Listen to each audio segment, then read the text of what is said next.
සම්මා සම්බුද්දස්ස නමෝ තස්ස භගවතු අරහතු සම්මා සම්බුද්දස්ස නමෝ තස්ස භගවතු අරහතු සම්මා සම්බුද්දස්ස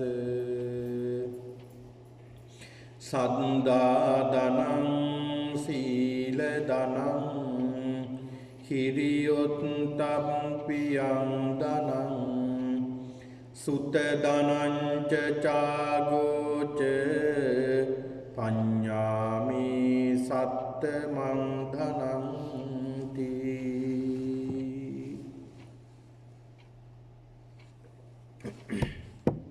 ශ්‍රද්ධාවන්ත පින්වතුනි, මේ හෝරාව අපි ධර්ම දේශනාවයි පැවැත්වෙන්නේ. එම නිසා ඒ සඳහා ඔබ සූදානම් වෙමින් බොහොම ශ්‍රද්ධාවෙන් යුක්තව තමන්ගේ නිවෙස්වල සිට මේ ධර්ම ශ්‍රවණය සිද්ධ කරන්න. අද මේ ධර්ම මාතෘකාව තබා ගත්තෙත් ඊයේ සන්ධ්‍යා භාගයේදී මේ සිදු කරන්නට යෙදුන මේ වැඩසටහනේ ඉතුරු කොටසක් සම්බන්ධ කිරීමටයි. ඊයේ සූත්‍ර දේශනාව මේ සඳහා පාදක කරගන්නවා පින්නතුනි. අංගුත්තර නිකාය සීල විපත්ති කියන මේ සූත්‍ර දේශනාව. මේ දේශනාවදී ඔබට මතකයි මම පැහැදිලි කළ දුන්නා විපත්ති තුනක් පිළිබඳව. එක විපත්තියක් තමයි සීල විපත්ති. සීලෙන් කොහොමද විපතක් සිද්ධ වෙන්නේ? සීලේ විපතක් විදිහට අපිට සකස් වෙන්නේ කොහොමද කියලා. ඊළඟ චිත්ත විපත්ති. සිත විපතක් බවට පත් වෙනවා අවිද්‍යාව සහ ව්‍යාපාදය කියන මේ කරුණු නිසා. අවිද්‍යාව ව්‍යාපාදය. අවිද්‍යාව කියන්නේ දැඩි ලෝභය. දැඩි ලෝභය. ඒ දැඩි ලෝභය Tamanta අකුසලයක් පිණිස හේතු වෙනවා. Tamanගේ පරිහානිය පිණිස හේතු වෙනවා. දැඩි ලෝභය. දැඩි ලෝභී පුද්ගලයා පරිහානියටපත් වෙන කෙනෙක්. පරිහානියටපත් වෙන කෙනෙක්. තමන් ධනය හම්බ කරනවා ඉවරයක් නැහැ සමහරව. ඉතින් සල්ලි හම්බ කරන්න ඕනේ. බොහොම හොඳයි. බුද්ධාමේ කවදාවත් කියන්නේ සල්ලි හම්බ කරන්න එපා කියලා. පුළුවන් තරම් සල්ලි හම්බ කරගන්න. මොකද අතපය හයිය හත්තියේ තියෙන කාලේ තමන්ට ධනයක් මුදලක් ඉතිරි කරගන්න ඕනේ. මොකද අනාගතයේ වෙනුවෙන් ඔබ හිතන්න ඕනේ ඔබ ගිහියෝ නිසා. බුදුහාමුදුරුවෝ ඒක අනුමත කළා. එහෙම නැත්නම් අනාථපිණ්ඩික සිටුමාට එහෙම කියනෝනේ අනාථපිණ්ඩික සිටුමා කෝටි ගාණක් රත්තරන් කහවණු තිබුණ කෙනෙක්. එයා පොලියට සල්ලි දුන්නා. මහ ව්‍යාපාරිකයෙක්. බුදුහාමුදුරුවෝ කියනෝනේ නෑ ඔක්කොම නවත්තලා දාන්න කියලා. එයා සෝවාන් වෙච්ච කෙනෙක්. හැබැයි ව්‍යාපාරات හොඳට කළා.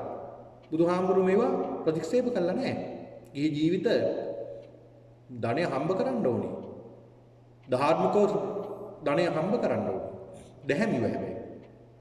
ඒ වගේම තමයි මේ ධනය වියදම් කරලා පින් කරගන්නත් ඕනේ. අනිත් අයට දැන් ඒ ධනය වියදම් කරලා තමන්ගේ දරුවන්ට අමුදරුවන්ට වියදම් කරන්න ඕනේ. තමන්ගේ දෙමාපියන්ට පෝෂණය කරන්න ඕනේ. ඒ වගේම සමාජයේ අනිත් අයට උදව් උපකාර කරන්න ඒ ධනය යොදා ගන්න ඕනේ. ඒකනේ අපි සල්ලි හම්බ කරන්නේ. ඒතකොට මේ අවිද්‍යාව නැත්තම් දැඩි ලෝභී පුද්ගලයා පින්නතුනි තමන් මුදල් හරි හම්බ කරනවා හැබැයි කාටවත් දෙන්නෙත් නැහැ. තමන්ගේ දරුවන්ටවත් ඉස්කෝලේ යන්න පාසල් යන්න පොතක් අරන් දෙන්න අධ්‍යාපනයේ පන්ති යන්න මේවට දරුවන්ට දෙන්නේ නැහැ. සමහර දරුවෝ අපි දන්නවා තමන්ගේ දෙමාපියෝ සලකන්නේ ධනය තියෙනවා හැබැයි සලකන්නේ නැහැ. අපි අහනකොට කියනවා අනේ හාමුදුරුවනේ මේ තාත්තා ඉතින් සල්ලි දෙන්නේ නැහැ පන්ති යන්න. ඉගෙන ගන්න සල්ලි දෙන්නේ නැහැ. මේවා අරන් දෙන්නේ නැහැ කියලා. ඉතින් එහෙමයි ඉන්නවා. ඒ කියන්නේ ධනෙ නැතුව නෙමෙයි තියෙනවා. හැබැයි දරුවන්ට සලකන්නේ නැහැ. බිරිඳට සලකන්නේ නැහැ. දෙමාපියන්ට කොහොමදවත් සලකන්නේ? සල්ලි තියෙනවා. ඒ සල්ලි තියෙන දරුවෝ අම්මා තාත්තට සලකන්නේ නැහැ. මොනතරම් අකුසලයක්ද? මොනතරම් අකුසලයක් තමන්ගේ අම්මා තාත්තා. මොකද මේ අම්මා තාත්තා ගැන ඔය ඇත්තන්ට වැඩිය මේ අවබෝධයක් ස්වාමින් වහන්සේලා වශයෙන් අපිට තියෙනවා. මොකද පුංචි කාලේ අපි අම්මා තාත්තාගෙන් ඈත් වුණේ. ඒ හින්දා අම්මා තාත්තගේ වටිනාකම අපිට ඔය ඇත්තන්ට වැඩිය තේරෙනවා තදට. මොකද අම්මා තාත්තට ඔය ඇත්තන්ට වඩා බොහොම සෙනෙහසයි අපි. මොකද අපි ගාව හිතේනේ අපිට ඒ සෙනෙහස ලැබුණේ නැහැ පුංචි කාලේ ඉඳලා. අපි පුංචි කාලේ මේ ඔය ඇත්ත වෙනුවෙන් මේ ශාසනය වෙනුවෙන් කැපකිරීමක් කළේ. හැබැයි අම්මා තාත්තට සලකන්න බැරි නම් මට කියන්න වෙයි තියෙන්නේ ඉතින් ඒ දරුවා එහෙම අම්මා තාත්තට සලකන්නේ නැති දරුවෝ ඉන්නවා නම් ඇත්තටම ඒ දරුවෝ මිනිස්සු නෙමෙයි තිරිසන් කියලා. ඉතින් අම්මා තාත්තගේ සමහර විට සමහර අවස්ථාවල ප්‍රශ්න ගැටලු ඇති වෙනවා ගෙවල් වල. බිරිඳ මේ නැන්දම් අයියලි අතර මාමා අතර මෙහෙම ගැටලු ඇති වෙනවා. නමුත් තමන්ගේ දරුවෝ දැනගන්න ඕන තමන්ගේ දෙමාපියෝ තමන්ගේ අතපය කඩන්න නැතුව හැදුවනේ. අද මේ තත්ත්වයට අම්මා තාත්තා අපිව අරගෙන ආවේ මේ එයාගේ වෙහෙස නිසානේ. අම්මා තාත්තා අම්මා ඒ මාව ඉපදුන වෙලාවෙම බගේ බෙල්ල මිරිකලා එළියට විසිකලේ නෑනේ. මගේ අම්මා මට කිරි පොල හදාගත්තනේ. ඒ වගේ අපරාධයක් කළේ නෑනේ මට ආදරෙන් සෙනෙහසින් හදාගත්තනේ. ඒකමයිද? ඒකමදිද? අන්න බලන්න. සමහරු අම්මා තාත්තා තමන්ගේ දෙමාපියෝ තමන්ට ධනෙ දීපල හරියට බෙදලා දුන්නේ නෑ. මල්ලිට වැඩියෙන් දුන්නා මට ටිකයි දුන්නේ. මට ඒ ටික දුන්නේ නෑ. මට අහවල් කුඹුර දුන්නේ නෑ. අහවල් දේ දුන්නේ නෑ. එහෙම කියලා මේ දෙමාපියෝ එක්කලා වෛරය ඇති කරගන්නවා. ඒ වෛරය ඇති කරගෙන ඒ දරුවෝ මොකද කරන්නේ? දෙමාපියන්ට සලකන්නේ නෑ. බලන්න යන්නේ නෑ. උපස්ථාන කරන්නේ නෑ. සමහරු ගෙදරින් එළියට දානවා. දැන් පහුගිය දවස්වල මේ රූපවාහිනියත් පෙන්වුවා මේ ප්‍රවෘත්ති වලට මේ කාරණා ඒක අම්මාගෙන. ඒ අම්මට ඇවිදින්නත් බෑ කොන්දත් බොහොම කුරි. හරීම අසරණ තත්ත්වයටපත් වෙලා. ඒ අම්මා මම හිතන්නේ බුලත් පිට හරි මොනවා හරි විකුණලා තමයි හන්දියන් වල ජීවත් වෙන්නේ. කායින් හරි ඉල්ලගෙන. ඒ අම්මාගෙන් අහනවා මේ නිවේදකයා අනේ අම්මේ මොකද මෙහෙම මේ මහමගට වැටලා තියෙන්නේ. ඇයි අම්මේ මෙහෙම ජීවත් වෙන්න දරුවෝ නැද්ද? ඒ අම්මා කියනවා දරුවෝ ඉන්නවා ඒ ගැන කතා කරන්න එපා මහත්තයෝ කියනවා. ඉතින් අම්මට කොහොමද ජීවත් වෙන්න පුළුවන්? මෙහෙම පුළුවන් ජීවත් වෙන්න. ඔව් ඉතින් මට ඒ කවුරු හරි දෙන කීයකින් හරි මට ජීවත් වෙන්න පුළුවන් කිව්වා. ඊට පස්සේ අහනවා ඉතින් කොහොමද මේ බාන්නකෝ මේ මට සල්ලිත් හම්බ වෙනවනේ කියලා. රුපියල් 20ක් පෙන්නනවා සල්ලි හම්බුණා කියලා. බාන්න ඒ අම්මා ඒ රුපියල් 20ෙන් තමයි පාන් කෑල්ලක් හරි කාලා කුස පුරවගෙන කඩේකට ගිහලා ඒ ටික කාලා ගහක් යට හරි කොහරි නිදියගෙන රැය පහන් කරන්නේ. මොනතරම් අපරාධයක්ද මේ තමන්ගේ අම්මලට කරන්නේ, තමන්ගේ තාත්තට කරන්නේ. ඉතින් එහෙම මිනිස්සු ඉතින් පණ පිටින් අපායට තමයි යනවා. එහෙම කරනවා නම්. ඉතින් ඒක නිසා තමන්ගේ අම්මා තාත්තටවත් සලකන්නට ඕනේ. අන්න බලන්න චිත්ත විපatti, සිත විපත්තියක් විදිහට උ හදාගත්තා. චිත්ත විපත්තියක් විදිහට ඒක හදාගත්තා. ඊළඟට අවිද්‍යාව, ඊළඟට ව්‍යාපාදේ. ව්‍යාපාදයක් තියේ මම විස්තර කළා. ව්‍යාපාද කියන්නේ දැඩි ක්‍රෝධය. මේ දැඩි ක්‍රෝධය මොනතරම් හානියක් කරනවද? මොනතරම් විපාකයක් දෙනවද මේ දැඩි ක්‍රෝධය නිසා? දැන් ඔය බන්ධනාගාර වලට ගියාම ඔය අපරාධකාරයෝ එක්කලා කතා කරපුවම අපිට දැනගන්න පුළුවන්. සමහරු කියනවා අනේ හාමුදුරුවනේ අපි කරපු මෙහෙම දේවල් නිසා තමයි අපිට මෙහෙම වුනේ. මං ඒ වෙලාවේ තරහ ගියා මට. තරහ ගිය නිසා මම ඒ වෙලාවේ බීලා හිටියේ තරහ ගියා. එහෙමම අතට වුනේ පිහි. එහෙමම මගේ බිරිඳට ගැහුවා. ගහනකොට මැරුණා. අනේ හාමුදුරුවනේ මං ටිකක් ඉවසුවා නම් තව කියලා. අන්න බලන්න මොන තරම් අපරාධයක්ද. තමන් මේ ඉවසීමක් නැතුව කෝපේ හිතට ආපු. දැඩි වෛරයක්, ක්‍රෝධයක් හිතට ආපු ගමන් විනාශයක් කරන්න වෙනවා. හිතෙනවා. හිත නැමෙන්න තනන්න. හිත නිසා අවසානට මොකද උනේ? ඉරපත් කරනවා. මේක මේ මරණයට පස්සේ ලැබෙන විපාකයක් නෙවෙයි මෙලෝ විපස්සේ විපාකයක් ලැබිලා ඒකට. ඒක නිසා ඒකත් සිතත් විපත්තියක් විදිහට හැදෙනවා චිත්ත විපත්තියක් විදිහට ඒක. ව්‍යාපාදේ. ඊළඟට අපි මේ විස්තර කළේ පින්නතුණි දිට්ඨි විපත්තිය පිළිබඳව. එතන ඉඳලා මම මේ පින්නතුන්ට පැහැදිලි කරලා දෙනවා. දිට්ඨි විපත්ති. දිට්ඨි විපත්තිය අපි කතා කළා. සමහරු කල්පනා කරනවා නත්ති දාන. දන් දීලා වැඩක් නැහැ. ඒ කියන්නේ දසවස්තුක මිත්‍යා දෘෂ්ටිය. හැබැයි මේ මිත්‍යා දෘෂ්ටික අදහස මහ භයානකයි. මේක අම්මා මැරීමට තාත්තා මැරීමට වැඩිය එහා ගිය භයානක දෙයක් මේක. නත්ති දාන දානය කියලා දෙයක් නැහැ. දන් දීම කියලා එකක් නැහැ. දන් දීමේ ඵල විපාක නැහැ. දන් දෙන්නේ මොකටද කියලා තමයි කියනවා. නත්ති දාන නත්තියෙන් එහෙම නැත්නම් බුද්ධ පූජා පැවැත්වීමෙන් බුද්ධ පූජා පැවැත්වීමෙන් බුදුහාමුදුරන්ට මේ ගිලම්පස පූජා කිරීමෙන් බුදුහාමුදුරන්ට දානි පූජා කිරීමෙන් පළතුරු පූජා කිරීමෙන් මල් පූජා කිරීම මොනවද තේරුමක් තියනවද මේ පිළිමයකට පූජා කිරීමෙන් කියලා කියනවා. ඉතින් ඒකත් මහා බරපතල අකුසලයක් විපාකයක්.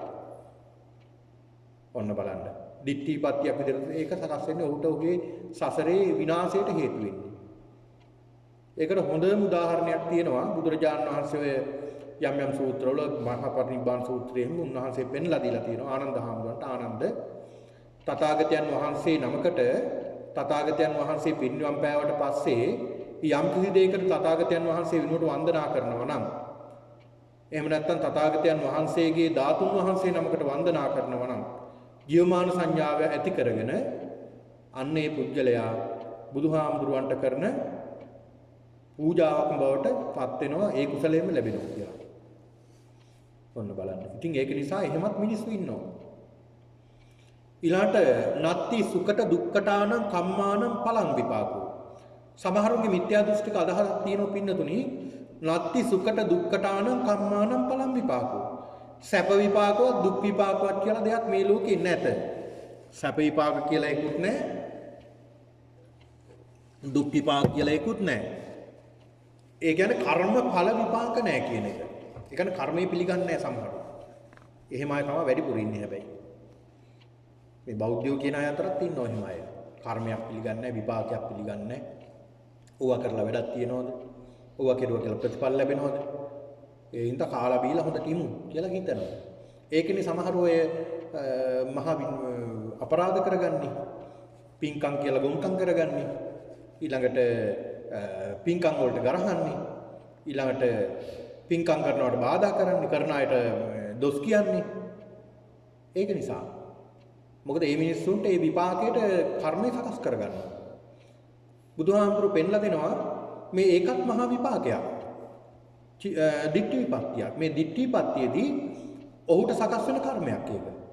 ඔහුට මරණට පස්සේ නෙමෙයි මැරෙන්න කලින්ම ඔහු විපාක දෙනවා. ඉතින් එහෙම කරනවා නම් යම් කිසි කෙනෙක් ඒ කරන කෙනා යම් කිසි ආකාරයකින් යම් කිසි විදියකින් ඒ වගේ අපරාධයක් කරනවා නම් ඒ වගේ වැරද්දක් කරනවා නම් ඒ වගේ අකුසලයක් කරනවා නම් ඒ වගේ අකුසල් චේතනා රැස් කරනවා නම් ඔහුට සාන්දෘෂ්ටික වශයෙන් ඒකට කියන ප්‍රවෘත්ති විපාක ප්‍රවෘත්ති විපාක වශයෙන් ඔහුට අපකීර්තියක් හිමි වෙනවා. මම ඉස්සරහට කියලා දෙන්නම් මේ වගේ විපාක. තව ඉස්සරහට තියෙනවා මේක විපාක කියලා දෙන්න විපාක ලැබෙනවා. දැන්ට මතක තියාගන්න ඔය මහා බරපතල විපාක ලැබෙනවා කියලා. මෙලෝ වශයෙන් ඊළාට නත්‍යයන් ලෝකෝ නත්ති පරලෝකෝ. සමහරව විශ්වාස කරන්නේ නැහැ. සමහරව අර භෞතිකවාදීන් ඉන්නේ සමහරව. ඒ සමහර පුද්ගලයෝ ඉන්නවා භෞතිකවාදීන් මෙලොවක් පරලොවක් විශ්වාස කරන්නේ නැහැ. ඒක මෙලෝ පරලෝ කියන්නේ අපාය දිව්‍ය ලෝකයේ. එහෙම නැත්නම් මරණයෙන් පස්සේ මරණයෙන් පස්සේ භවයක්වත් එහෙම නැත්නම් පෙර භවයක්වත් පසු භවයක්වත් විශ්වාස කරන්නේ නැහැ.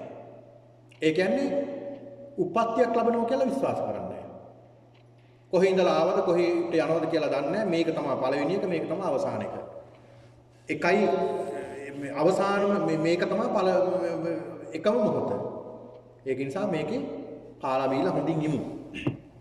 කියලා හොඳට කනවා හොඳට බොනවා. හොඳට කාලා හොඳට බීලා මේ මිනිස්සු විනෝදෙන් ඉන්න අවසානයේදී මොකද වෙන්නේ? අවසානයේදී ඒ මිනිස්සුන්ටම හිතා ගන්න බෑ මොකද වෙන්නේ කියලා. ඒ මිනිස්සුන්ටම හිතා ගන්න බෑ මොකද්ද වෙන්නේ කියලා අවසානෙට ඔන්න වයසට ගියාට පස්සේ අතපය හයියහක් තියෙන නැතුව ගියාට පස්සේ කරදර වුණාම ඔන්න බඩ ගන්න එනවා පන්සලට. අර කවදාවත් පිරිත් විශ්වාස කරපු නැති මිනිස්සු කවදාවත් දැන් අපේ ඉන්නවනේ එහෙම අය. දැන් මෙහි අත්දැකීම් මට නැහැ. ලංකාවේ ඕන තරම් අපිට අත්දැකීම් තියෙනවා. ඒ අත්දැකීම් වලින් තමයි මේ කියන්නේ. ඉතින් එහෙම විශ්වාස කරන්නේ නැතුව අපිටත් දොස් කියමින් තැන් වල දොස් කියමින් එහෙම පිරිත්තටත් දොස් කියනවා, ධර්මදේශනාවටත් දොස් කියනවා. මේවට දොස් කිය ඉඳලා අවසානෙට මෙන්න එනවා බඩ ගාගෙන පිරිත් ටිකක් අහන්න පිරිත් ආශිර්වාදය ලබා ගන්න. ඉතින් අපිත් අර ස්වාමින් වහන්සේලා වශයෙන් අපි ඉතින් හැමෝටම අනුකම්පා කරනවානේ. අපේ ඉතින් වෛරයක් ක්‍රෝධයක් නැහැනේ. මේ හාමුදුරුවන්ටත් හොඳටම දොස් කියපු අය. අවසානට මෙන්න බඩ ගාගෙන එනවා පිරිත් අහන්න. අනේ හාමුදුරුවනේ අපි කරදරයකටපත් වුණා. අනේ පිරිත් ටිකක් කියලාද කියන්නේ ආශිර්වාද කරන්න කියලා කියනවා. අන්නේ තත්ත්වෙටපත් වෙනවා. ඒකයි මම මේ කියන්නේ. එදාට ඔය ඇත්තන්ට එහෙම කරන අයට ගැළවිලක් නැහැ. මොකද තමන්ගේ හිතෙන්ම තමන්ට දොස් කියනෝනේ. අනේ මම මෙහෙමනේ ඉස්සර කිව්වේ. මෙහෙමන කෙලේ කියලා. අන්න ඒක නිසා තමයි දැම්වත් මෙහෙම අදහසක් තියෙනවා ඒක අතහැර ගන්න කියලා. එහෙම අදහසක් තියෙනවා නම් ඒක අතහැර ගන්න කියලා මම සඳහන් කළේ ඒකයි. මොකද මේක උනාට පස්සේ කියලා වැඩක් නැහැ නේ.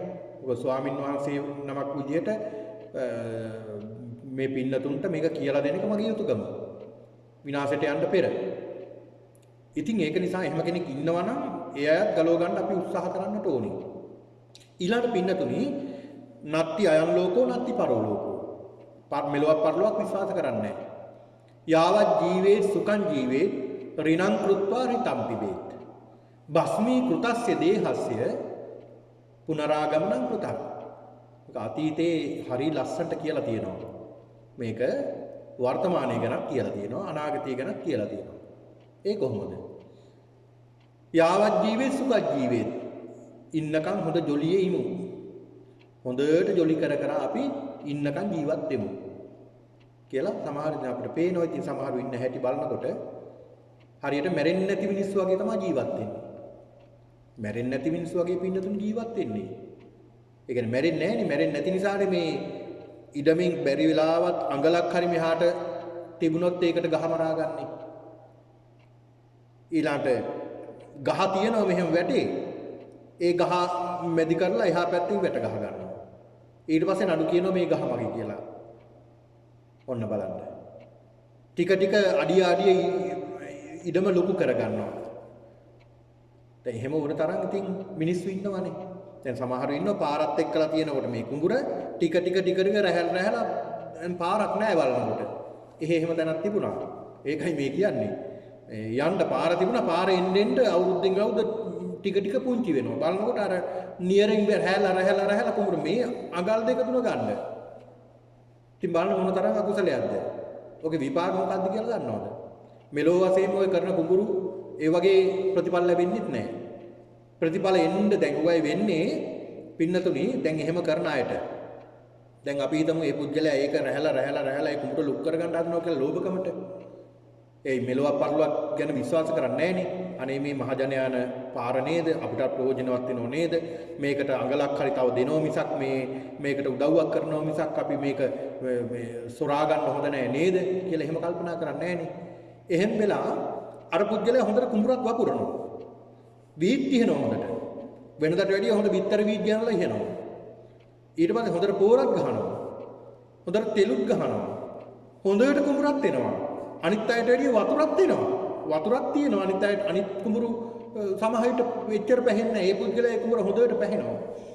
ඔන්න පැහිගෙන යනකොට විශාල විනාශයක් වෙලා අර කුඹුර විනාශ වෙනවා. ඔන්න වෙන්නේ. මොකද ප්‍රතිඵල එන්න ලං වෙනකොට විනාශ වෙනවා.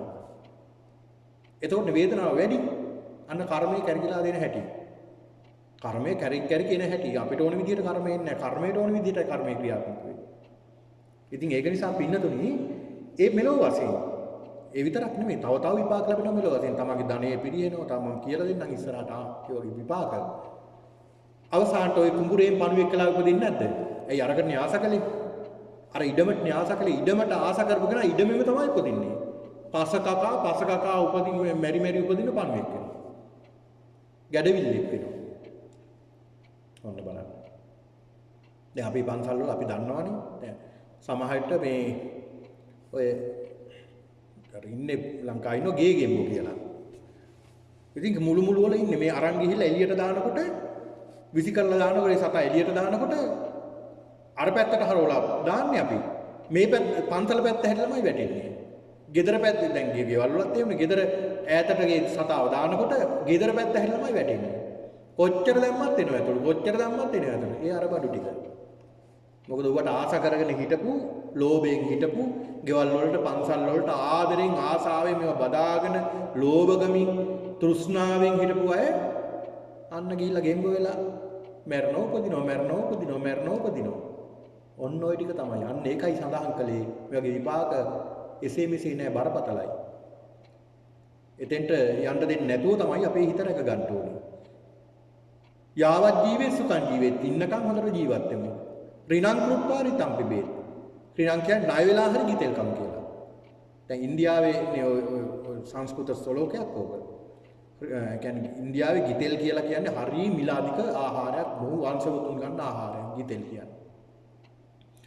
ණය වෙලා හරි ගිතෙල් කන්න කියලා කිව්වේ අයි ණය වුණාට පස්සේ මැරුණොත් ගෙවන්න වෙන්නේ නැහැ නේ. මැරුණාට පස්සේ කොහොමද ගෙවන්නේ? හරකෙක් වෙලා ගෙවන්න උපදින්නේ නැහැ නේ. මොකද මේ මිනිස්සු හිතන උපදින්නේ නැහැ කියලා. මේක තමයි පළවෙනි එකත් මේක තමයි අවසාන භවයත්. ඒ හින්දා මේක හොඳට ණය වෙලා හරි ගිතෙල් කමු.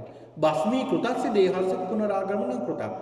අලු වුණාට පස්සේ තායි පුනරාගමන කෘතම ආය පුනරාගමනයක් වෙන්නේ කොහොමද කියලා එයා විශ්වාස කරනවා. එහෙමයි හිතුවේ. ඒක නිසා වුන් විශ්වාස කළා මෙලොවක් නැහැ පරලොවක් නැහැ. මෙලොව පරලොව විශ්වාස කරන්න. ඒක අතීතේ වර්තමානයේත් ඔය වගේ බඩු ටිකක් ඉන්නවා මේ. තාම ඔය බෞද්ධ කියා ගන්න පිරිස අතරත් ඉන්නවා. අපි බෞද්ධයි කිව්වට සමහරුන්ගේ ඔය මත තියෙනවා. එහෙමයි කියවෙනවා. එහෙම කතා කරනවා. දැන් භෞතිකවාදී මත තියෙන පුද්ගලයෝ. ඉතින් අනේ අනුකම්පා කරනවා ඇරෙන්න අපිට වෙන කරන්න දෙයක් නැහැ පින්නතුනි. වෙන මොනව කරන්නද අනුකම්පා කරනවා මේ වගේ මෝඩ පිරිසක් කියලා.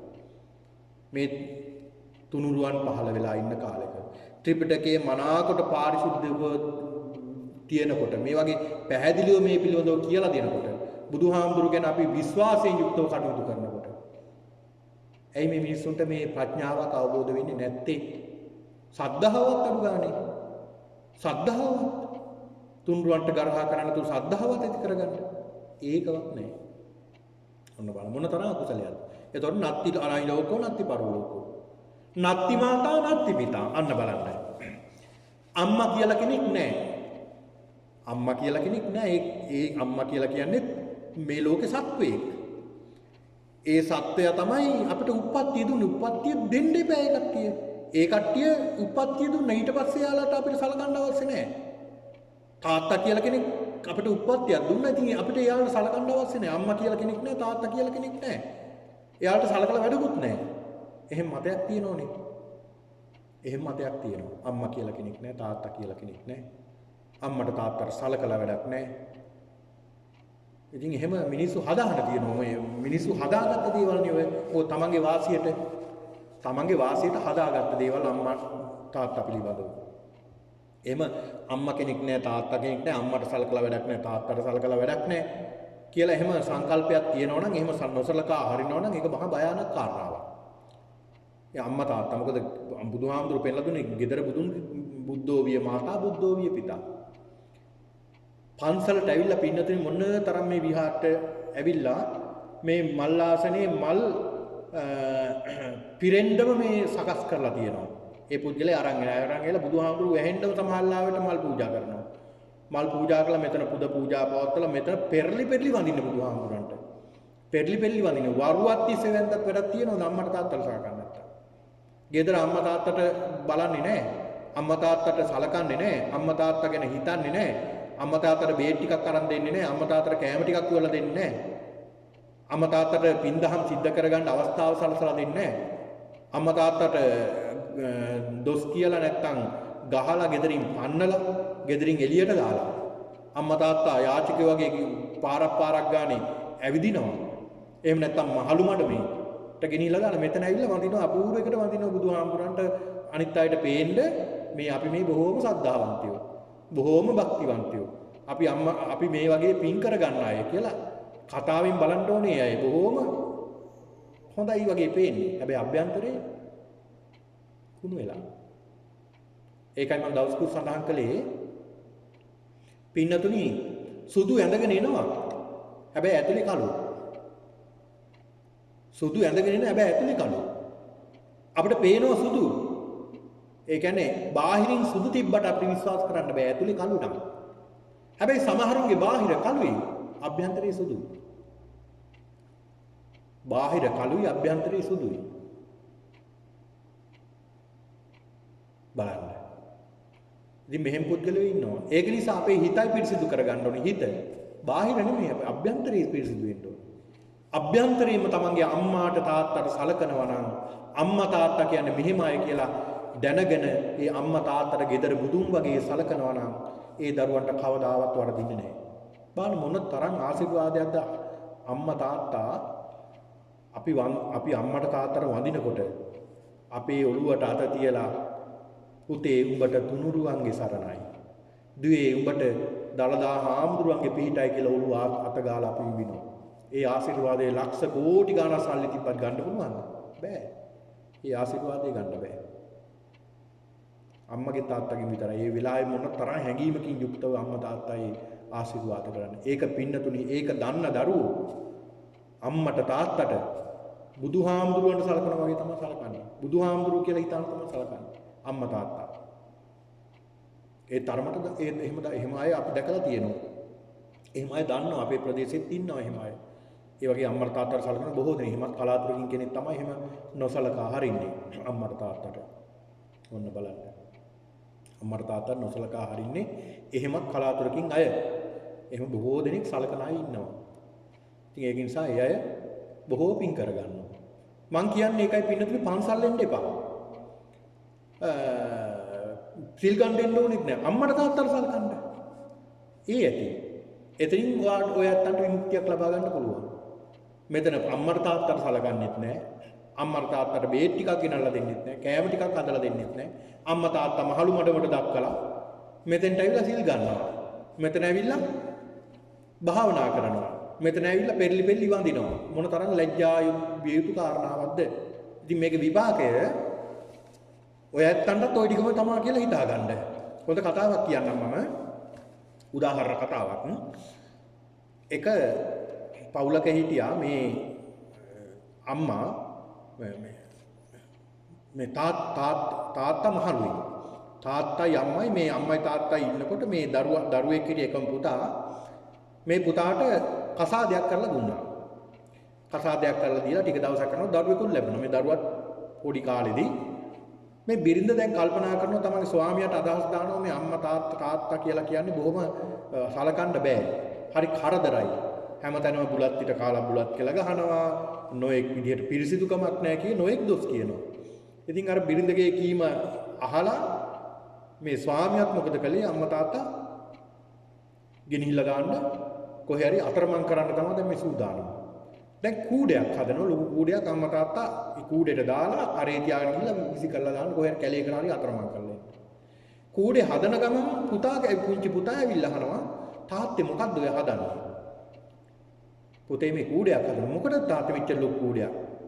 පුතේ නුඹගේ සීයයි ආච්චි ගිහිල්ලා දාන්න ඈතකට.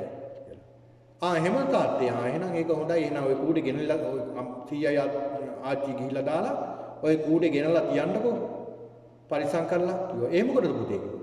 නෑ උඹලත් වයසට ගියාට පස්සේ උඹලවත් මට ගිහිල්ලා දාන්න පුළුවන් යෝගෙම්ම කියලා කිව්වා. ඔන්න බලන්න පින්නතුනි. ඒක නිසා ඒ දරුවන්ට දෙන ආදර්ශය ඇත්තට හොඳ නෑ. ඒ දරුවොත් ඔබට කවදා හරි සලකන්නේ ඔහොම තමයි. ඊට පස්සේ ඇවිල්ලා කියන්න එපා පන්සලට කියන්න වෙනවා. දැන් මිනිස්සු දැන් සඳහන් කරන ඇවිල්ලා. දැන් මම ඔහොම කියලා තියෙනවා. සමහරව ඇවිල්ලා කියනවානේ ආමුදුනේ බලන්නකො මේ දරුවෝ අපිට සලකන්නේ බනිනවා, ගහනවා, අපිට කණ්ඩ දෙන්නේ නැහැ, කුණුහරුපෙන් බනිනවා කියලා කියනවා. ඒතකොට මම දන්නවනේ ඉතිහාසය. ඒතකොට මම කියන්නේ ඒකයි නුඹලායි දරුවන්ට නුඹලායි අම්මලා තාත්තලා සැලකුවද? නෑ. එහෙම තමයි නුඹලට සලකන්නේ. ඉතින් දුක් විඳින්න වෙනවා. ඔන්න බලන්න. ඒක නිසා නත්ති මාතා නත්ති පිතා. මේව අම්මා තාත්තා කියලා කෙනෙක් නෑ. අම්මා තාත්තට සලකලා වැඩක් නෑ. අම්මා තාත්තට උපස්ථාන කරලා වැඩක් නෑ කියලා කෙනෙක්ගේ මිත්‍යා දෘෂ්ටික මතයක් තියෙනවා නම් ඒකත් අකුසලයක්.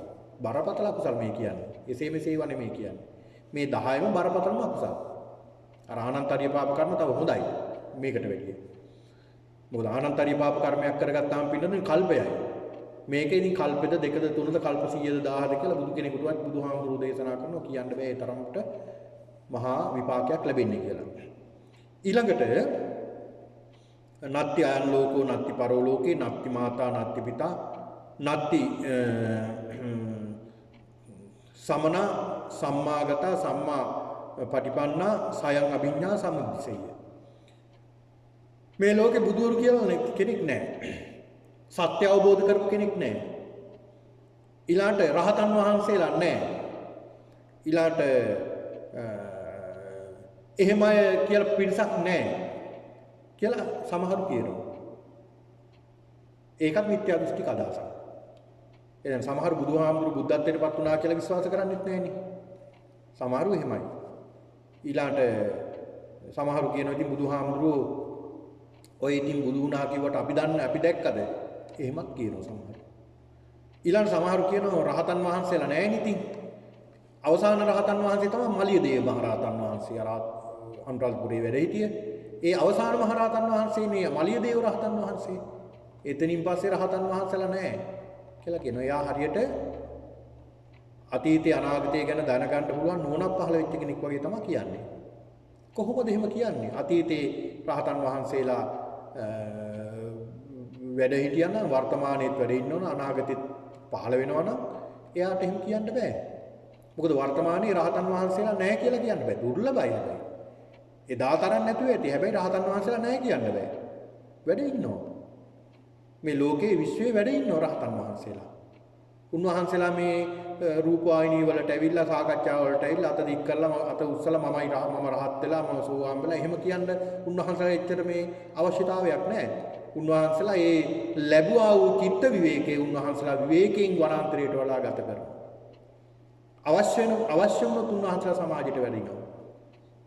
එහෙමයි උන්වහන්සේලා ගත කරන්නේ. උන්වහන්සේලා බොහොම අල්පේච්ඡව කටයුතු කරන අය. මම ඔය දැකලා තියෙනවා සමහරු කියලාත් තියෙනවා. හොයලා බලන්න. හොයලා බලනකොට ඔබටත් හම්බ වෙයි. හොයනකොට නේ හම්බෙන්නේ. ඉතින් එහෙමයි ඉන්නවා. එතකොට එහෙම මිත්‍යා දෘෂ්ටික මතයක් තියෙනවා නම් ඒ පුද්ගලයා චිත්ත දිට්ඨි විපත්තියට අහු වෙන කෙනෙක්. ඔන්න බලන්න. එහෙනම් පින්නතුනි ඊළඟ බුදුරජාණන් වහන්සේ පෙන්ලා දෙනවා. මම මේ සඳහන් කළ ගාථාව ධන 7ක් පිළිබඳව. ඒ කියන්නේ සමහරව හිතනෝනේ මට ධනෙ තියෙනවා. පුත්තාමත්ති ධනම්මත්ති ඉති බාලෝ විහඤ්ඤති අත්තාහි අත්තනෝනත්ති කුතෝ පුත්තා කුතෝ ධනං.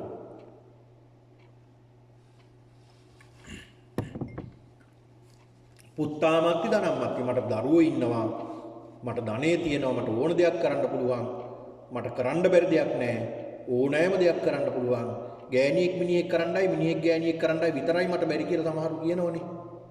එහෙම හිතාගෙන ඉන්නවා නම් බුදුරජාන් වහන්සේ පෙන්ලා දෙනවා ඒ තරම් අනුවණෙක් නැහැ කියලා. අත්තායි අත්තනෝනේ Tamanටවත් Taman නැහැ. ඉතින් තව කොහෙද දරුවෝ? තව කොහෙද ධනෙන් ප්‍රයෝජනයක්? ඒක නිසා බුදුරජාන් වහන්සේ පෙන්ලා දෙනවා දැන් සමහරව හිතනවා සල්ලි ලක්ෂ කෝටි ගණන් සල්ලි තිබ්බොත් ඒ පුද්ගලයා ධනවතෙක් කියලා. නෑ ධනවතෙක් නෙමෙයි. ඒ తాවකාලික ධනයක් විතරයි. ඒක අද තිබ්බා හෙට නැති වෙනවා. අද සල්ලි කෝටි ගණන් තියෙන මිනිස්සු හෙට වෙනකොට ඉංගන්න වෙලා මහා පාරේ නැද්ද? එහෙම වෙනවා. ලංකාවෙත් එහෙමයි. ලෝකෙත් එහෙමයි. අතීතෙත් එහෙමයි. වර්තමානෙත් එහෙමයි. අනාගතෙත් එහෙමයි. උදාහරණ තියෙනවා. ඕනි තරම්. එක රැයෙන් ඒ පුද්ගලයා සියලු ධනෙ විනාශ වෙලා මහා පාරට වැටෙනවා. එහෙමයි ඉන්නවා. ඔන්න බලන්න. මේ අවුරුදු 2-3කට පෙර මේ ලංකාවෙත් මේ අපේ ප්‍රදේශෙත් එහෙම අය හිටියා. තමන්ගේ සියලු ධනෙ එක රැයෙන් විනාශ වුණා. එයාට කර කියා ගන්න දෙයක් නැහැ. සමාජෙට මුණ දෙන්න විදියක් නැහැ. ණය ගෙවා ගන්න විදියක් නැහැ. බෙල්ල වල දාගත්තා. තමන්ගේ ජීවිතේ විනාශ කරගත්තා. ඔන්න බලන්න. මේ తాවකාලික දෙයක් මේ අපිට මේ රන් කහවණු නැත්තම් සල්ලි කියලා කියන්නේ. බුදුරජාණන් වහන්සේ පෙන්ලා දෙනවා ඊට වැඩි වටිනා ධන 7ක් තමන් ගාව තියාගන්න ධන 7. ඒ ධන 7 තමන් ගාව තියාගත යුතු වර්ධනය කරගත යුතු ධන 7ක්. ඒවා කවදාවත් විනාශ වෙන්නේ නැහැ. ඒවා සසරෙන් නිවන් දකින්නතුරු අපිට ප්‍රයෝජනයක් වෙන ධන 7ක් ඒ තමයි සද්ධා ධනං. සද්ධා ධනං කියලා කියන්නේ පින්නතුණි සද්ධාව. සද්ධාව කියන්නේ පින්නතුණි ශ්‍රද්ධාව කියලා කියන්නේ බුදුරජාණන් වහන්සේ පෙන්ලා දෙනවා ඉද බික්කවේ අරිය ශාවකෝ සද්දෝ හෝති සද්ධාති තථාගතස්ස බෝධි. ඉද බික්කවේ අරිය ශාවකෝ සද්දෝ හෝති සද්ධාති තථාගතස්ස බෝධි. ඉතිපිසෝ භගවා රහං සම්මා සම්බුද්ධෝ ආදී වශයෙන්. මේ ශාසනයේ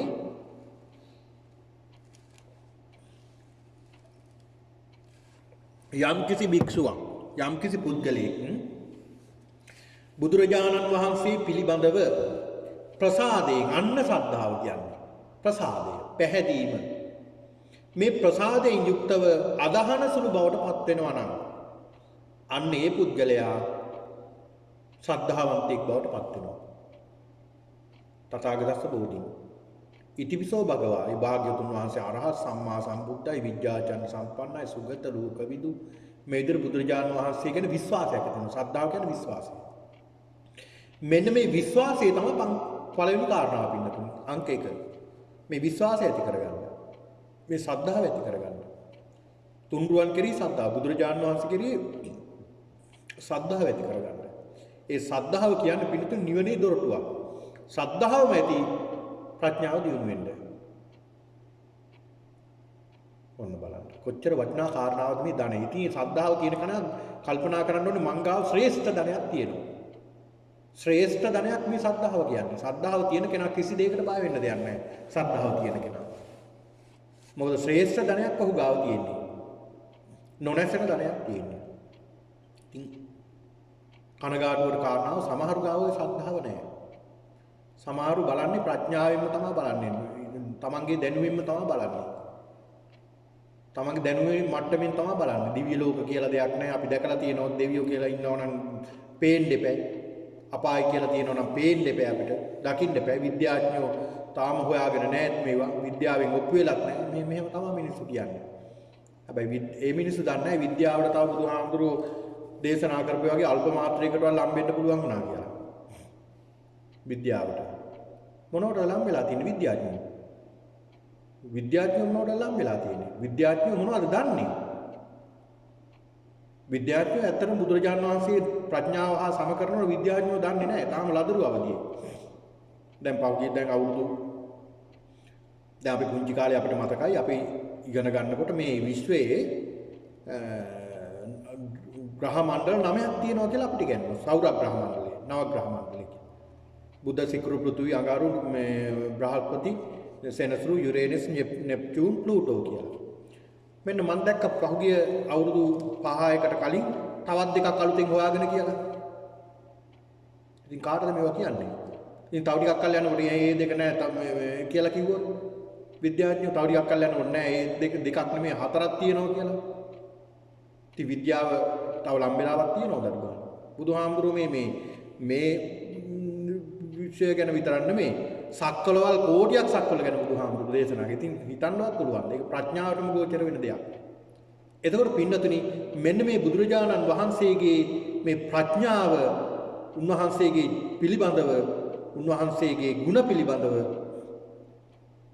ප්‍රසාදය ඇති වෙන්න ඕනේ. මේ බුදුරජාණන් වහන්සේ චරිතය අධ්‍යයනය කරනකොට චරිත කතා කියනකොට උන්වහන්සේගේ ජාතක කතා දැන් ජාතක කතා කියලා කියන්නේ සූත්‍ර පිටකයේම කොටසක්නේ.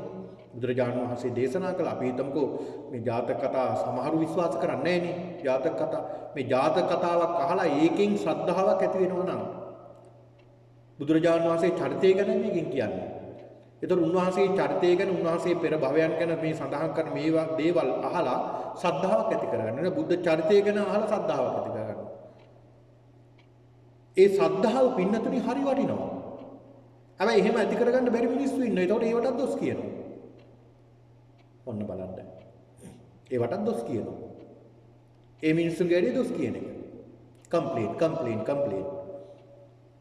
දැන් අර ගුරුවරු 3ක් ඉන්නවනේ.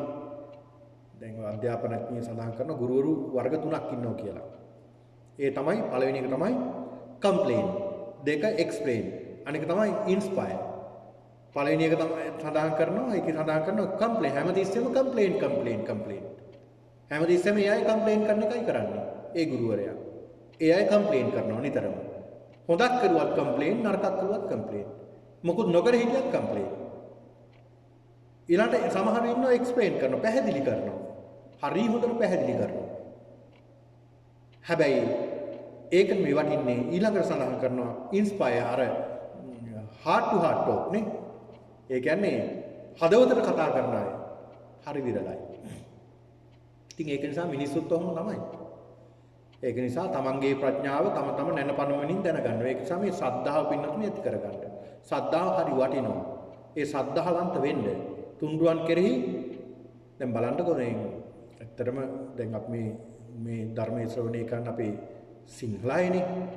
දැන් බලන්න ඔය ඇත්ත දැකලා ඇති මේ රටවල් වල පවානේ ඉන්නවනේ. චීන ජාතිකයෝ බලන්න. ඊළඟට වියට්නාම ජාතිකයෝ බලන්න. ඊළඟ අනිත් බෞද්ධ රටවල් වල ආයෙ බලන්න මොනතරම් මේ ශ්‍රද්ධාවකින් බුදුහාමුදුරුවෝ ගාව වඳිනවද කියලා. නිකන් අපි පොදුවේ ඉතින් සිංහලයෝ ගත්තාම මමත් අයිති වෙනෝනේ. අපි ඔක්කොම අයිති වෙනෝනේ. දැන් ඒ අයගේ ඒ වන්දනා කරන විදියයි ශ්‍රද්ධාවයි අපේ ශ්‍රද්ධාවයි බලන්න. ස්වාමින් වහන්සේ කෙනෙකුට වන්දනා කරනකොට බුදුහාමුදුරන්ට වන්දනා කරනකොට මොනතරම් ශ්‍රද්ධාවකින්ද? මොනතරම් ශ්‍රද්ධාවකින්ද? දැන් ඊයේ පෙරේදා මේ ලොකු ස්වාමින් වහන්සේ එක්කලත් මම සාකච්ඡා කරගෙන හිටියේ. ලොකු ස්වාමින් වහන්සේ සඳහන් කළේ ඒකයි මේ අනිත් ජාතිකයෝ විශේෂයෙන්ම චීන ජාතිකයෝ ඒ අය දැන් මේ විහාරස්ථානටත් එනකොට ඇවිල්ලා පළතුරු අරගෙන එනවා. පළතුරු. දැන් අපි ඇත්තටම අපේ අර සංස්කෘතියක නෑ ඒක. ඉතින් අපි පුරුණ රටාව වෙන එකක් නේ. දැන් මේකේ මම කියන්නේ මේකේ වටිනාකම මේ සද්ධාවේ. මේක මේ වටිනා දෙයක් කියලා හිතානයි මම මේ කියන්නේ. සමහරට මේකටත් දොස් කියන්න පුළුවන්. සමහරව කමක් නෑ ඉතින්. ඉතින් ඔය ඇත්තන්ගේ සද්ධාව ඇති වෙන විදිහටනේ. ඒ අය මේක අරගෙන ඇවිල්ලා මම කියන්නේ මේක මේ කරන්න කියලා අපිට. නමුත් මම මේ කියන්නේ මෙයාගේ ක්‍රමේ. ඒ අය පළතුරු අරන් ඇවිල්ලා පූජා කරන්න බුදුහාමුදුරන්. දැන් ওই චීන පන්සල් වලට ඔය ඇත්තෝ යනවා ඇත්තේ මට වැඩේ මේ ඇත්තෝ ගිහිල්ලා තියෙන චීන පන්සල් වලට බුදුහාමුදුරු ඉස්සරහ තියෙන පළතුරු. ඒ අය ගේන හැම පළතුරක්ම පූජා කරන හැමදේම බුදුහාමුදුරන් ඉස්සලා පූජා කරනවා. ඒ පූජා කරලා ටිකක් වෙලා තියලා තමයි ඒ අය පරිහරණය කරන්නේ. ඒ අය කල්පනා කරනවා මෙහෙම මේක බුද්ධ භෝගයක්. මේක බුදුහාමුදුරන් පූජා කරපු දෙයක්. ඒ පූජා කරපු දේ මම ගන්න දැන් මේ ආහාරයට. ඒක හරි සද්ධාවෙන් ඒ ආහාර ගන්න. ඒ කෑමටත් වඳිනෝනේ. බලන්න මොන තරම් සද්ධාවක්ද. මම කියන්නේ අපිට උක පුරුදු අපේ සංස්කෘතියේ අපිට තාම එහෙම බෑනේ. එහෙම අපි බැරිලාත් කරන්න ගියොත් මේ අපිට දොස් කියනවා අනිත් අය. ඒකනේ වෙන්නේ අපි. ඉතින් මම මේ සඳහන් කළේ මේ සද්ධාව ඇති. ඒ සද්ධාව ඇති කරගන්න. තුන්රුවන් කෙරෙහි හිස නැවෙන්නේ නැත්නම් ඒ පුද්ගලයා වැඩක් තියනවද? ඒ පුද්ගලයා වැඩක් නැහැ. තුන්රුවන් කෙරෙහි බොහොම ශ්‍රද්ධාව තියෙන්න ඕනේ. එහෙම බොහෝ බෞද්ධයෝ අපි දැකලා තියෙනවා බොහොම ශ්‍රද්ධාවන්තයි. බුදුහාමුදුරුවෝ කෙරෙහි ධර්මයේ කෙරෙහි මහා සංඝරත්නය කෙරෙහි බොහෝම ශ්‍රද්ධාවෙන් ඉන්න අය ඉන්නවා. බොහොම සුළුතරයක් තමයි කීප දෙනෙක් තමයි මේ දොස් කියන්නේ. එහෙම නැත්නම් ශ්‍රද්ධාවක් නැත්තේ. ඊළාට මම විපාක කියලා දෙන්නම් ඉස්සරහට ඒ අයගේ විපාක ලැබෙන හැටි. තව විපාක වලට ආවේ නැහැ. තව වෙලා ගත වෙලා තියෙනවා ටිකක්. ඉතින් ඒක නිසා පින්නතුනි මේ සද්ධා ධනං කියන ධනය මේක විපාකට කියා ගන්න වෙලාවක් නැති වේද මන්ද. තව සද්ධා විතරයි විස්තර කළේ. කමක් නැද්ද? ආය දවසක පුළුවන් නේ අපිට නේ. ඉතින් ඒක නිසා පින්නතුනි මේ සද්ධාව ඇති කරගන්න මේක ධනයක්. මේක හරිය හොඳ ධනයක්. මේක විනාශ වෙන්නේ නැති ධනයක් මේ සද්ධාව කියන්නේ. ඒක නිසා මේ සද්ධාව ඇති කරගන්න. මේ සද්ධාව තමයි නිවන් දොරට. බලන්න පංචේන්ද්‍රිය පංචබල මේ පංචේන්ද්‍රිය පංචබල මේ වගේ තියෙනව සද්ධාව පළවෙනි එක. සද්ධා විරිය සති සමාධි ප්‍රඥා. සද්ධා තමයි පළවෙනි කාරණාව. සද්ධාව තමයි අංක 1. සද්ධාව නැත්තම් ප්‍රඥාවට යන්න බෑ. ඒක නිසා සද්ධාව ඇති කරගන්න. සද්ධාව කියන්නේ පැහැදීම. සද්දෝ හොති සද්ධාහති තථාගතස්ස බෝධින්. තථාගතයන් වහන්සේ බලන සද්ධාව ඇති කරගන්න ඕනේ. ඒ සද්ධාවෙන් යුක්තවයි අපි ක්‍රියා කරන්නට ඕනේ. යන්න පළවෙනි කාරණාව. තව විස්තර කරන්න පුළුවන් ඒක දැනට ඇති. ඊළාට සීල දාන. සීලේ ආභරණයක් සහ දානයක්. සිල්වන්තයා පින්නතුනි කිසි දෙයකට බය නැහැ. ඒ කිසි දෙයකට බය නැහැ කියන්නේ සිල්වන්තයා තමන්ගේ ජීවිතයටවත් බය නැහැ. ජීවිතේ නැති වුණත් ඒත් බය නැහැ. සිල්වන්ත පුද්ගලයා පින්නතුනි මොනතරම් වටිනා කෙනෙක්ද? තමන්ගේ හිස ගසා දැම්මත් කියන්න තියෙන දේ කියනවා සත්‍යමයි කියන්නේ. අකුසලයන් නම් කරන්නේ නැහැ.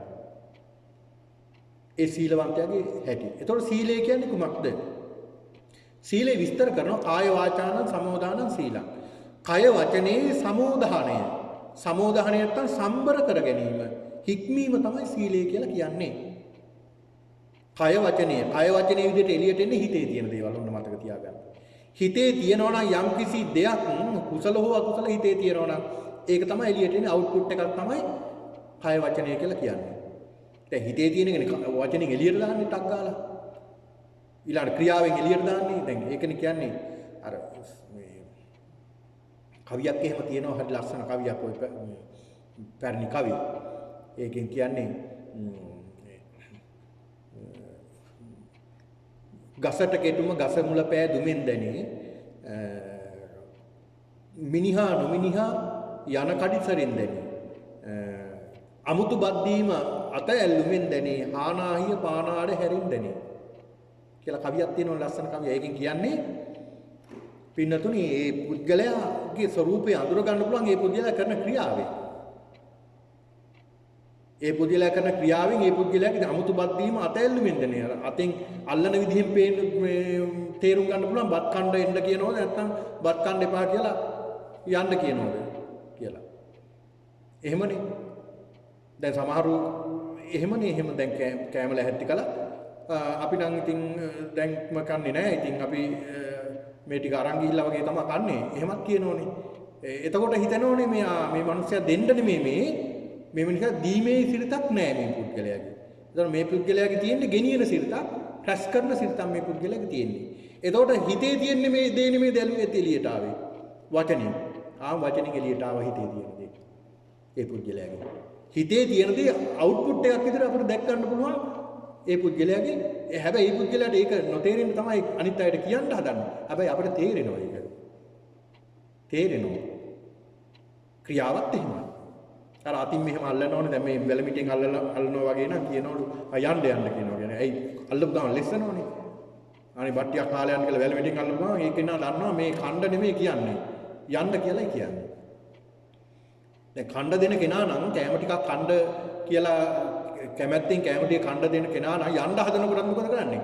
අතපයෙන් අල්ලගෙන පැද්දගෙන එනවා. අනේ නෑ මං කාලා ආවේ කිව්වත් බෑ බත් කටක් හරි කාලා යන්න ඕනේ. බත් කටක් හරි කාලා යන්න ඕනේ කියලා ඇදගෙන එනවා කැම ටිකක් කාලා යනවා. ඉතින් අන්න ඒ පුද්ගලයා එහෙමයි. එතකොට මම මේ සඳහන් කළේ මේ කාය වාචානං සමෝදානං සීල. කාය වචනේ සමෝදානය සම්වර කරකම තමයි සීලය කියලා කියන්නේ. එතකොට මේ සීලය පින්නතුනි ආභරණයක්, මේක ධනයක්. බුදුහාමුදුරු පෙන්ලා දුන්න සීලය. සීලවන්තකම ධනයක්. ඒ සීලවන්තකම පින්නතුනි තමන්ගේ ජීවිතේ බබලවන්න හේතු වෙනවා.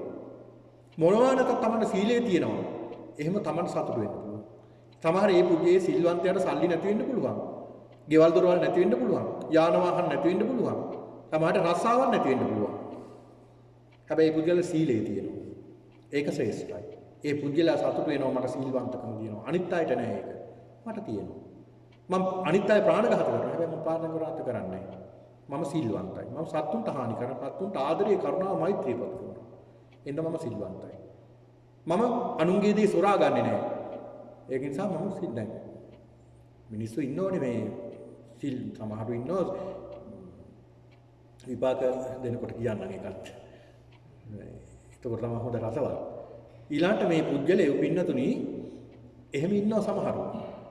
සමහරු මේ විදිහේ පුද්ගලයේ ඉන්නවා ඇතුලේ මම සඳහන් කළේ ඒක ඇතුලේ කුණු වෙලා එළියට පෙන්නනවා මේ බොහොම හොඳයි කියලා. මම සෝවාන් වෙලා මම සකදාගාමී වෙලා මම අනාගාමී වෙලා මට මේ සහතිකේ තියෙනවා මේ අහවල් තැනින් දුන්න අනාගාමී සහතිකේ සෝවාන් සහතිකේ කියලා එහෙමත් කියනවා. හැබැයි බලනකොට ඇතුලේ කුහු සද්ධාාවක් නැහැ. සීලයක් නැහැ. ඔන්න බලන්න. බුදුහාමුදුරු පෙන්ලා දුන්න ඔය ප්‍රාතිමෝක්ෂ දෙපින්නතුණි උත්තරී මනුස්ස ධම්ම විග්‍රහයක්. ඒ කියන්නේ යම්කිසි පුද්ගලයෙක් අධිගමයකටපත් වෙලා නැතුව අධිගමයකටපත් වෙලා කියලා කියනවා නම් ඒ පුද්ගලයා බෙල්ල කරු පුද්ගලයෙක් වගේ. හිස කනින් වෙන් කරු පුද්ගලයෙක් වගේ අර්ථයක් නෙවෙයි පුද්ගලයෙක්. කියලා බුදුහාමුදුරු පෙන්ලා දෙනවා. ඒ තරම් බරපතල අක්ෂලයක් ඒක. ඉතින් ඒක නිසා එහෙම ප්‍රකාශයක් කරනවා නම් ඒක බරපතල අක්ෂලයක්. එහෙම සිල්වන්ත නැතුව සිල්වන්ත කියලා කියනවා නම්. ඉතින් ඒක නිසා මේ සීලය පින්නතුනි ලොකු ආභරණයක් Tamanට. ඒක ලොකු ධනයක්. ඒ සීලයේ තියෙන කෙනා කිසි දෙයකට බය වෙන්නේ නැහැ. සීලය අදිස්ථාන කරගෙන මේකට බොහෝ කතාපුවක් තියෙනවා. මේ එකට කියන්න අපිට කාලේ නැහැ. මේ සීලය අදිස්ථාන කරගෙන කටයුතු කරපුව හැටි. ඉතින් Tamanටත් පුළුවන් මේ අදිස්ථාන කරගෙන මගේ සීලේ බලෙන්. එහෙම. ඉතින් ඒක නිසා අපිට මේ සීලයත් ආභරණයක් මේක. ඊළාට මේ සීලය කියලා කියන්නේ ලොකු ධනයක්. ඒ ධනෙ කවදාවත් විනාශ කරන්නත් බෑ, විනාශ වෙන්නෙත් නෑ, කෙනෙකුට පහැර ගන්නත් බෑ. මේක සසරෙන් සසරට අරන් යන්න පුළුවන් වටිනා ධනයක්. ඊළාට සද්ධා ධනං, සීල ධනං, හිරි ඔත්තප්පියං ධනං. හිරි ඔතප් කියලා කියනවා. හිරි එකක් ඔතප් එකක්. ඒ කියන්නේ හිරි කියලා කියන්නේ පවට ලැජ්ජාව පව් කරන්න ලැජ්ජයි. ඔත්තප්ප පව් කරන්න බයයි. ඕකේ කොටස් දෙකක් මම දකිනවා. ඒ තමයි සමහරු ප්‍රසිද්ධියේ පව් කරන්න ලැජ්ජා බය. හැබැයි ඒ පුද්ගලයෝ හොරෙන් පව් කරනවා ලැජ්ජ හොරෙන් ඒ පව් කරන හැබැයි සමාජ බිය තියෙනවා ඒ පුද්ගලයන්ට. සමාජ බිය නිසා සමාජ ඉදිරියේ දේවල් වලින් බලකිනවා. එහෙමයි නැද්ද? එහෙමයි ඉන්නවා. ඊළඟ තව සමහරු ඉන්නවා රහසින්වත් කරන්නේ නැහැ. සමාජයෙන් ගැලවෙන්න කියලා කරන්නේත් නැහැ. ඒ දෙකෙන්ම වලකින අය ඉන්නවා.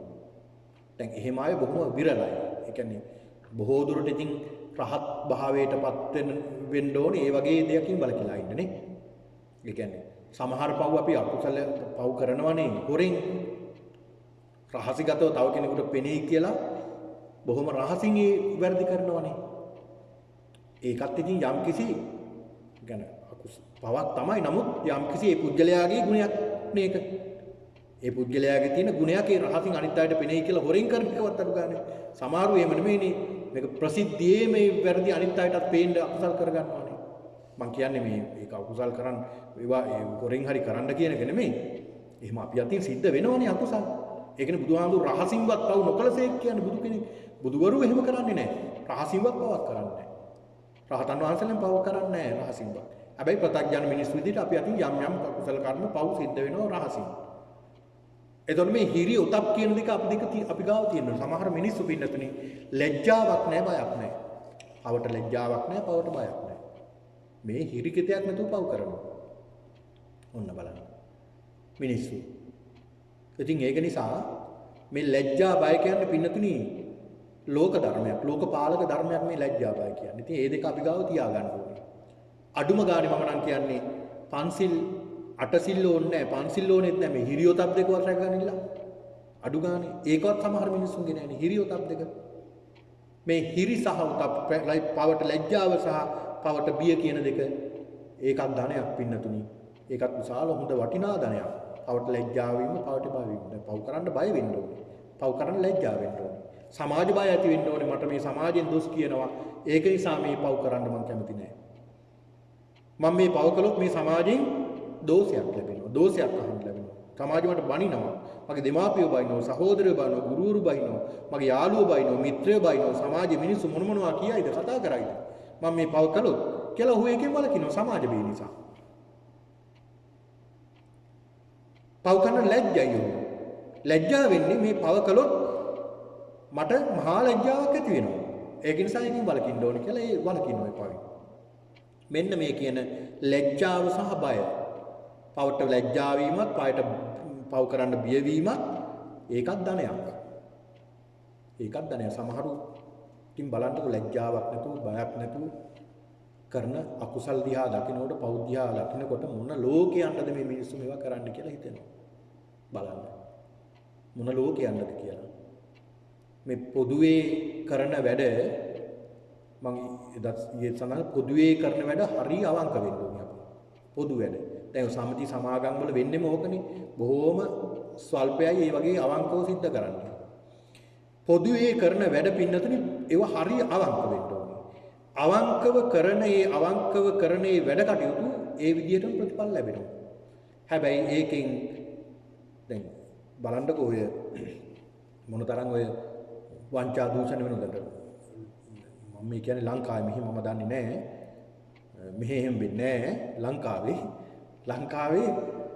මේ දැන් ඔය තියනෝනේ මිනිස්සු ඉන්නවා රජයේ මොනතරම් මැන්ති ඇමතුරු වංචා කරනවද, හොරකම් කරනවා, රජයේ දේවල් මංකොල්ල කනවද, මිනිස්සුගේ දුක් මහන්සියෙන් බදු ගහලා හරියම්බ කරලා මිනිස්සුන් ගන්න දේවල් මොනතරම් වංචා කරනවද, ඊළඟ සම්ති සමාගම් වල මොනතරම් විශාල විනාශයක් කරනවද, හොරකම් කරනවද මේ සමිති සමාගම් වල නිලධාරීන් ඉඳගෙන.